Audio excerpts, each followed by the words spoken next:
Welcome to our Sunday Spirit Candy series we do each week. And I've heard many times that self-love is kind of described as narcissism and that it has no support in the scriptures.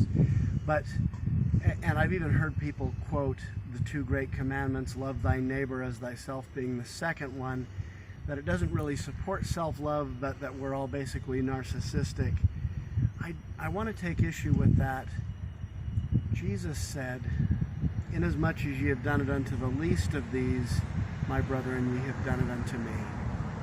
And I think if we understand that we're all children of God, that our relationship defines us in that sense, we are more prone to love ourselves and more prone to love others for the exact same reason. And in our Love in Later Years podcast called LilyPod, we did a series of podcasts on the three components of the two great commandments, which is to cultivate love for God, cultivate love for thyself, and to cultivate love for thy neighbor. And what's interesting is the one for cultivating love for thyself is the least listened to.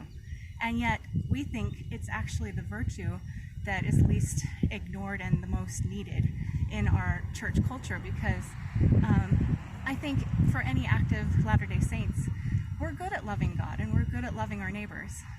But sometimes we neglect to love ourselves and to really understand the divinity in each of us. Right. Self-love doesn't necessarily mean self-indulgence. Self certainly doesn't mean narcissism. And in fact, sometimes it is following Christ's injunction, he who findeth his life shall lose it, and he that loseth his life for my sake shall find it. We find meaning in serving him. But when we serve him to excess or serve anything to excess, we end up depleted. Right. And one more thought I want to offer. Besides that anyone watching this, I would like you to listen to LilyPod episode 5, which is Cultivating Love for Thyself. And the thought is that if we're not completely sure of our identity and who we are and whose we are, we can actually, our greatest blessings can be at the mercy of the things that matter least. Remember, any time is a great time for more love in your life. So thanks for listening to our Sunday Spirit Candy, and we'll talk to you next time.